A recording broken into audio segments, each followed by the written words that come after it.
Hello student, कैसे हैं सभी। उम्मीद करता हूँ बेटा सभी ठीक होंगे। एक बार फिर से स्वागत है आप सभी का आपके अपने यूट्यूब चैनल पैशन केमिस्ट्री पर।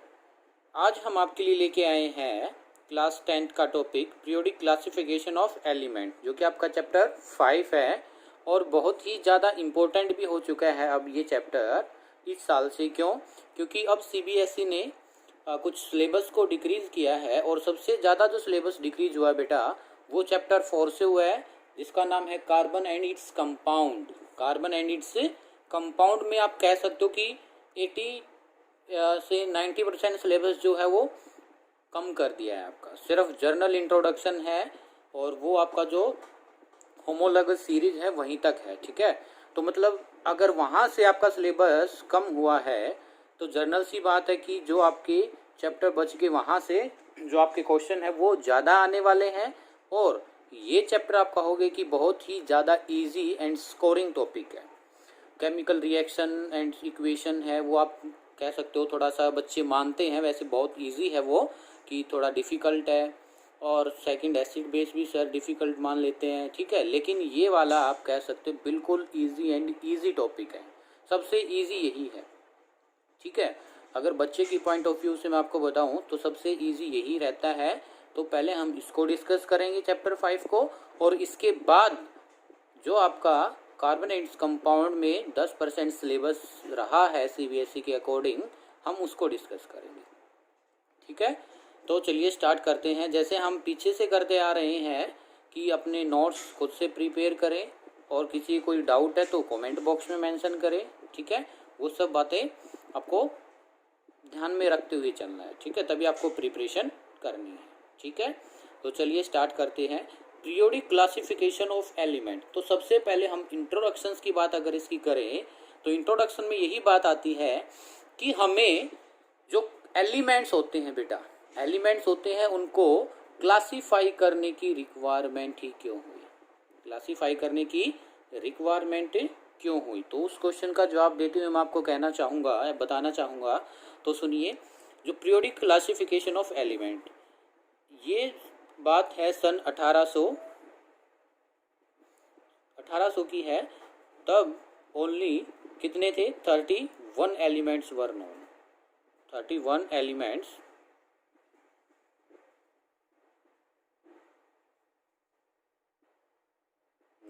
ठीक है। सन 1800 में, ठीक है, या 18 सेंचुरी जो है इसमें सिर्फ 31 एलिमेंट ही नोन थे। तो ये 31 एलिमेंट है जो इनकी फिजिकल प्रॉपर्टीज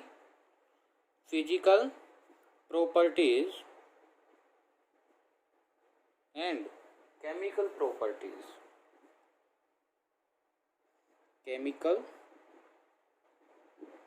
प्रॉपर्टीज को याद रख पाना, ठीक है। इनकी केमिकल प्रॉपर्टीज़ हैं और फिजिकल प्रॉपर्टीज़ हैं, इनको लर्न करना आप कह सकते हो कि कुछ हद तक ठीक था, बिल्कुल इजी नहीं था, कुछ ठीक था। अब बात आएगी बेटा कि सर ये हमारी फिजिकल प्रॉपर्टीज़ क्या होती हैं और केमिकल प्रॉपर्टीज़ क्या होती हैं ये हमें आप बताइए। तो फिजिकल प्रॉपर्टीज़ की अगर बात करें, फिजिकल प्रॉपर्टीज़ अगर इनकी बात करें फिजिकल प्रॉपर्टीज़ की, तो इसमें बेटा जी जनरली हम क्या देखते हैं, कोई भी एलिमेंट है या कंपाउंड है या मॉलिक्यूल्स है, उसकी melting point,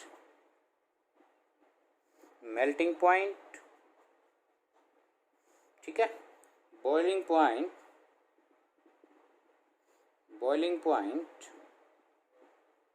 freezing point,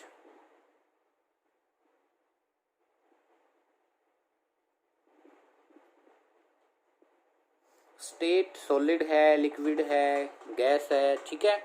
reflection, ठीक है, ये सब क्या है, रिफ्लेक्शन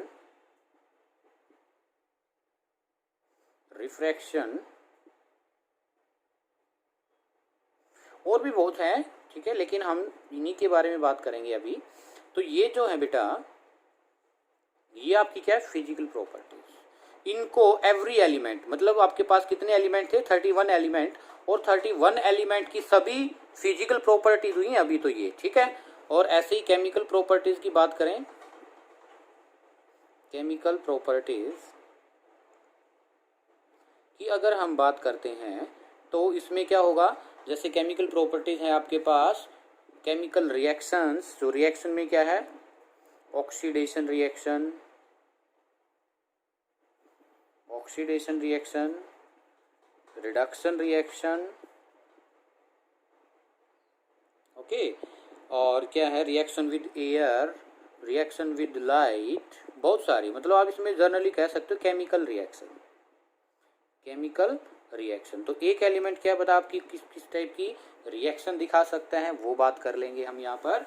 तो 31 एलिमेंट कि ये एक फिजिकल और केमिकल प्रॉपर्टीज याद रख पाना कुछ ठीक था, ठीक है। कोई ऐसा साइंटिस्ट या कोई ऐसा स्टूडेंट भी हो सकता है जिसका आईक्यू ठीक है और वो आप एज्यूम कर लीजिए 31 में से लगा लो अगर 20 की भी याद कर ले तो क्या बात है, मतलब कुछ हद तक याद कर पाना ठीक था।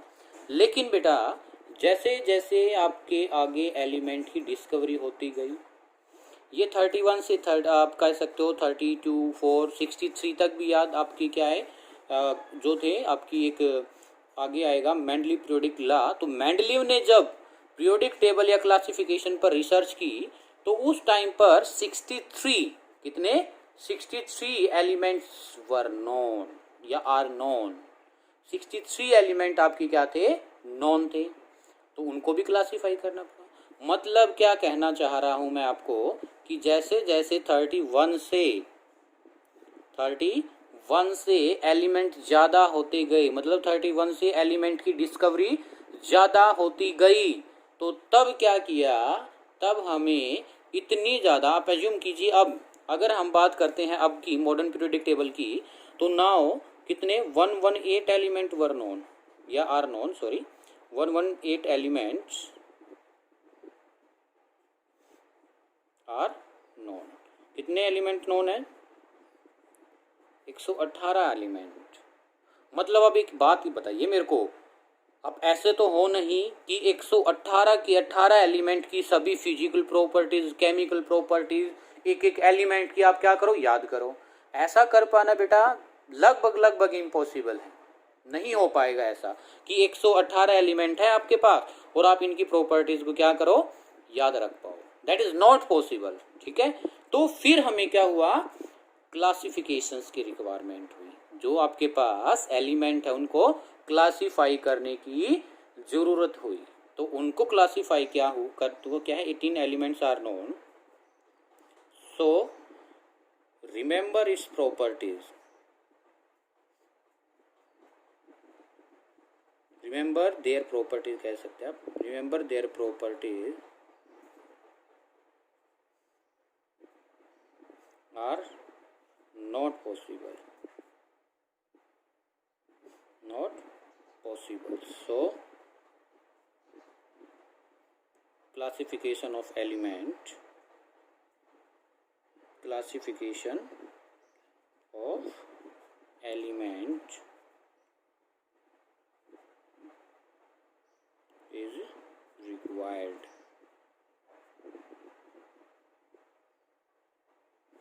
ठीक है, तो क्या क्या क्लासिफिकेशन करेंगे, कौन कौन से साइंटिस्ट ने थ्योरी दी, वो अभी हम जस्ट डिस्कस करने वाले हैं। आपको पता चला कि जो एलिमेंट है इनको क्लासिफाई करने की हमें आवश्यकता क्यों हुई, ठीक है, वो बात अभी तक सिर्फ मैंने आपको बताई है। ये पीछे जो भी आपकी स्टोरी चली है एक तरीके से, अगर आप जो मैं आपको अभी आपकी क्लासिफिकेशन ऑफ एलिमेंट के लिए जो जो साइंटिस्ट आए उनको एक थ्योरेटिकल वे से या आप कह सकते हैं स्टोरी वे से याद करोगे तो बहुत ईजी रहेगा। क्लियर है, तो चलिए बात करते हैं। जो डाल्टन थे सबसे पहले उन्होंने क्या बताया था, उसी ने क्या किया था कि भाई एलिमेंट जो एटम्स होता है वही सबसे छोटा क्या होता है, पार्टिकल्स होता है और वही रिएक्शन में पार्टिसिपेट करता है। ये डाल्टन ने बताया था, डाल्टन एटॉमिक थ्योरी आप 9th क्लास में पढ़ के आए होंगे, समझ रहे हो। फिर इसके बाद लिविशियर आए, कौन आए, लिविशियर। पहले कौन थे, डाल्टन। डाल्टन ने एटम के बारे में बताया था, एटम्स, ये एलिमेंट का सबसे छोटा पार्ट कौन है, एटम्स। फिर इसके बाद कौन आए, लिविशियर। लिविशियर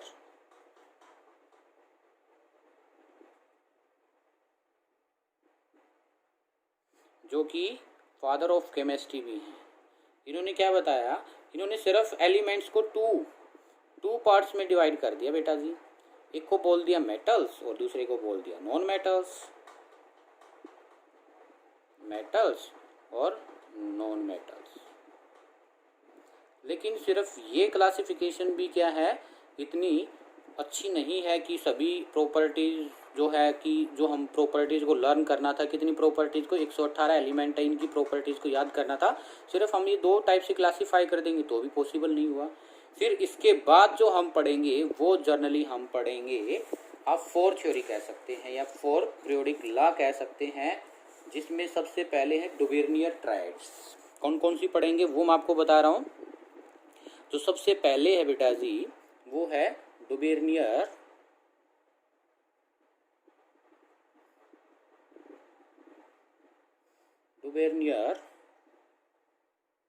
ट्रायड्स, ठीक है। Second, Newland law of octaves, Newlands law of octaves,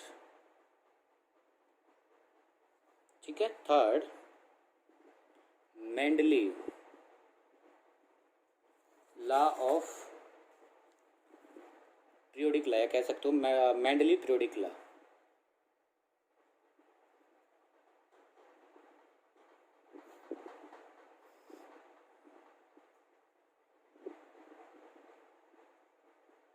Mendeleev's, हाँ ठीक है, Mendeleev's periodic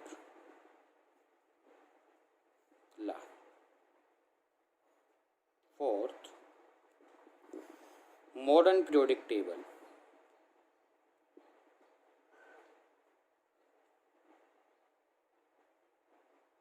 modern periodic table. तो अब हम ये सब कुछ डिस्कस करने वाले हैं। तो आज का हमारा जो टॉपिक रहेगा वो Dobereiner triads and Newland law of octaves, Newlands law of octaves, ये रहने वाला है, ठीक है। हम 1 बाय 1 सबसे पहले डिस्कस करेंगे डुबेरियर, और जो इसके बाद लिविशियर के बाद या कह सकते हो एलिमेंट्स को काफ़ी हद तक क्लासीफाई करना, मतलब कुछ आइडिया ही उसको क्लासीफाई करना, वो किसने दिया था, डुबेरियर ने दिया था, और इनको इसके लिए नोबेल प्राइज़ भी मिला। फिर न्यूलैंड, फिर मेंडलीव एंड फिर लास्ट में मॉडर्न पीरियोडिक टेबल। क्लियर है? चलिए स्टार्ट करते हैं, आप इतना नोट डाउन कर लीजिए। क्या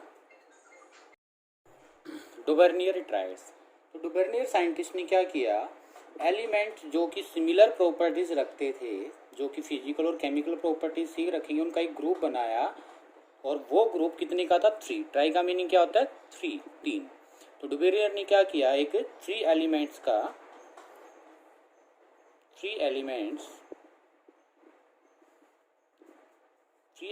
का क्या बनाया, एक या कह सकते हो 3 elements with similar properties, 3 elements with similar properties are grouped together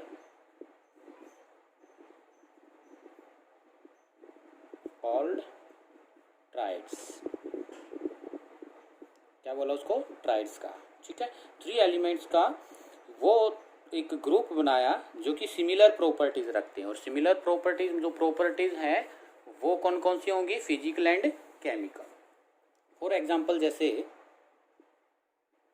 3 element लिए ए, बी एंड सी, एक ट्राइड बन गया, ये 1, 2 एंड 3, एक ग्रुप बना दिया इनका, ठीक है। और इनको अरेंज किया, इनको क्या 3 एलिमेंट का एक ग्रुप बना करके इनको अरेंज किया,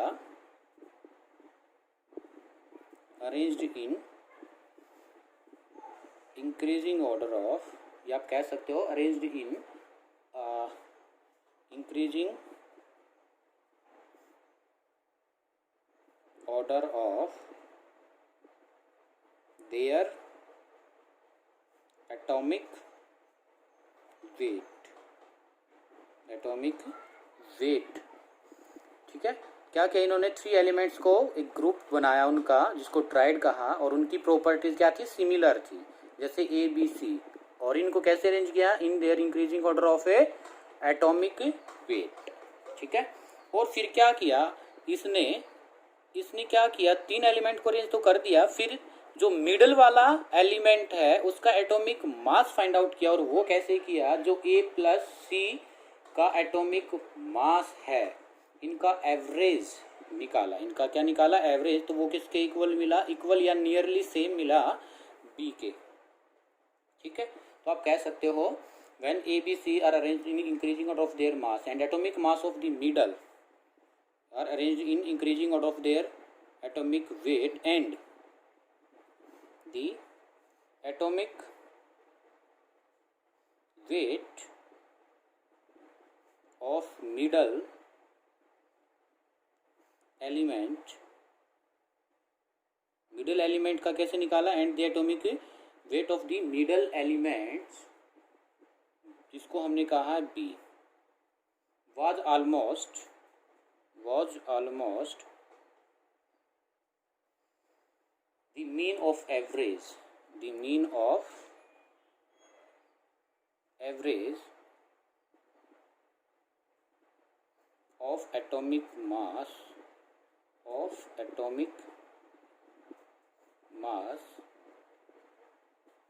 of first and third element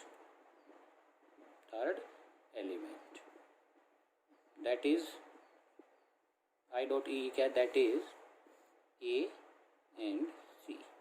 तो देखिए फिर से बता रहा हूँ, डुबेरियर ने क्या किया, 3 एलिमेंट का एक ग्रुप बनाया जिनकी प्रॉपर्टी सेम थी और उसको ट्राइड कहा, और फिर 3 एलिमेंट को में क्या किया उन्होंने, इनको increasing order of their atomic mass रखा। ठीक है, ऐसा करने के बाद तब उसने क्या किया, तब ए और सी के एटॉमिक वेट का एवरेज निकाला, तो जो आया वैल्यू आई हमारी, वो atomic weight of middle element निकल के आया, या नियरली इसके आसपास है। जैसे फॉर एग्जांपल इसके लिए फॉर्मूला लिखना चाहो आप, फॉर्मूला क्या लिख सकते हो, एवरेज कैसे निकालते हो, 1/2, कितने एलिमेंट है, 3, टोटल 3 है, इसका तो हमें फाइंड आउट करना है, तो इसका एटॉमिक मास प्लस इसका एटॉमिक मास करेंगे, टोटल कितने का सम किया है, 2 का, तो कितने से डिवाइड करोगे, एवरेज में 2 से ही, तो atomic mass of element A, atomic mass A dot A से एटॉमिक, एम से mass of element A plus atomic mass of element C, इनका एवरेज निकालना है। ठीक है, जैसे एक ट्राइड एग्जांपल्स लेके चल रहे हैं, अभी एग्जांपल्स देखिए बिल्कुल अच्छे से। हमने क्या किया, लिथियम, सोडियम और potassium, lithium, sodium and potassium, ये 3 एग्जांपल लिए, और लिथियम का जो एटॉमिक जो मास होता है बेटा जी, ये 7 होता है। ठीक है, और पोटासियम का कितना होता है, 39, इसका हमें फाइंड आउट करना है। तो इस वाले फॉर्मूले में आप पुट कीजिए, अगर आप इस वाले फॉर्मूले में पुट करेंगे, ए इसको आप कह सकते हो ए, ये कौन सा है, सी, और बी, हमें बी का तो फाइंड आउट करना है ना, मिडल वाले का, तो क्या करोगे, एवरेज निकाल दो, 7 + 39 डिवाइडेड बाई 2, तो कितना आएगा, 46 डिवाइड बाई 2, और इसको सोल्व किया तो कितना है आपके पास, 23, और इसका एटॉमिक जो मास होता है किसका, सोडियम का, वो 23 के आसपास ही होता है, 23 के आसपास ही होता है। क्लियर है ये बात। ऐसे ही चलो एक एग्जांपल्स और लेते हैं हम, जैसे क्लोरीन लिया, chlorine, Cl, bromine, Br and iodine I। Chlorine का एटॉमिक मास जो होता है बेटा जी 35.5, और आयोडीन का 127। ठीक है, तो इन दोनों को क्या किया, इसका हमें फाइंड आउट करना है, एवरेज निकाल लो भाई, 35.5 प्लस 127 डिवाइडेड बाई 2,